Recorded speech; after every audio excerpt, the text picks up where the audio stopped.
Les membres de l'Église de Jésus-Christ des Saints des Derniers Jours suivent un code de santé appelé parole de sagesse. Qu'est-ce que la parole de sagesse et pourquoi des millions de saints des derniers jours la respectent-ils? Regardons de plus près. Joseph Smith, le prophète, a reçu la parole de sagesse par révélation en 1833. Il l'a mise par écrit et l'a ajoutée à un canon de révélation intitulé « Les doctrines et alliances que les saints des derniers jours considèrent comme écriture ». La plupart des gens savent que cette révélation est la raison pour laquelle les saints des derniers jours s'abstiennent d'alcool, de tabac, de café, de thé et de drogue. Mais pour comprendre pourquoi la parole de sagesse a été donnée, nous devons d'abord connaître le contexte historique. Elle a vu le jour à une époque où les États-Unis étaient plongés dans un débat public intense sur l'abus d'alcool.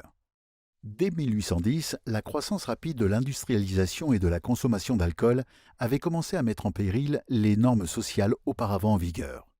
Dans les années 1830, de nombreux adultes aux États-Unis avaient grandi dans des familles où l'on buvait des boissons alcoolisées au petit déjeuner, déjeuner et dîner.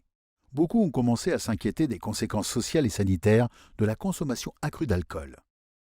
Le mouvement pour la tempérance a pris de l'ampleur à mesure que les réformateurs prenaient l'abstinence de spiritueux. Certains allaient même jusqu'à faire le vœu de ne plus consommer aucune boisson alcoolisée, y compris la bière. D'autres recommandaient même le café comme substitut du fait que l'eau potable n'était pas toujours disponible. Au même moment, des réformateurs se sont prononcés contre le tabagisme. C'est dans ce climat social, du début des années 1830, que Joseph Smith a lancé une série de cours officiels appelés l'École des prophètes. Cette école rassemblait des dirigeants de l'Église pour discuter et s'instruire les uns les autres sur des sujets théologiques et profanes tels que la religion, l'économie, la philosophie et les affaires civiques. Les participants fumaient, chiquaient et crachaient du tabac à l'endroit même où Joseph donnait des cours et consignait les révélations. De plus, Emma Smith, la femme de Joseph, devait nettoyer derrière eux. Les actions de ces hommes la dérangeaient. Elle en a parlé à Joseph. Celui-ci a consulté le Seigneur et a reçu la révélation appelée la parole de sagesse. Elle guidait les saints par rapport à plusieurs questions soulevées par les réformateurs, tout en résolvant les préoccupations spécifiques d'Emma. Par exemple, le Seigneur mettait en garde contre l'usage de boissons fortes, ce que les saints des derniers jours comprennent comme étant l'alcool. De plus, le Seigneur avertissait que les boissons brûlantes, à savoir le thé et le café, ne devaient pas être consommées. Le tabac non plus, qui était plus adapté pour soigner le bétail malade.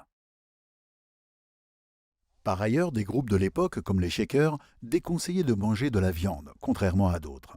Dans la parole de sagesse, le Seigneur révélait qu'il avait prévu la chair des bêtes et des oiseaux du ciel pour l'usage de l'homme, à condition qu'il en use avec modération. Donnée dans l'Amérique du début du XIXe siècle, elle ne mentionnait pas de nombreuses substances dont l'usage est depuis devenu courant.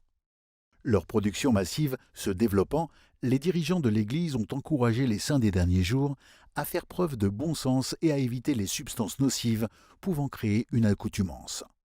Par exemple, les drogues récréatives sont à proscrire alors que la prise convenable de médicaments est acceptable.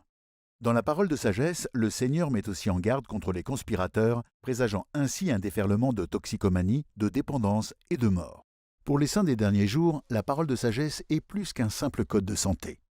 En la respectant, ils apprennent à contrôler leurs appétits et à se maintenir en bonne santé, mais cela les rend également dignes d'entrer dans le temple et leur assure des bienfaits spirituels. Plus important encore, le respect de la parole de sagesse améliore la réceptivité à la révélation personnelle par l'Esprit du Seigneur. Bodke Packer, apôtre du Seigneur dans l'Église de Jésus-Christ des Saints des Derniers Jours, a dit « Un objectif fondamental de la parole de sagesse est en rapport avec la révélation. Si quelqu'un sous l'emprise d'une substance peut difficilement écouter une personne qui parle, comment peut-il répondre aux murmures spirituels qui touchent ses sentiments les plus délicats ?» Aussi bonne que puisse être la parole de sagesse comme loi de santé, elle pourra vous être encore bien plus bénéfique sur le plan spirituel que sur le plan physique. Récapitulons. Qu'est-ce que la parole de sagesse? Et pourquoi est-elle si importante pour les saints des derniers jours? La parole de sagesse est une révélation, accompagnée de la promesse du Seigneur que les personnes qui en suivent les directives seront en meilleure santé. Il leur promet également davantage de bonheur, de sagesse et de bénédiction spirituelle. Mais surtout, la parole de sagesse montre que Dieu nous aime. Il veut que nous soyons en bonne santé et réceptifs spirituellement à ses paroles. Maintenant, vous savez.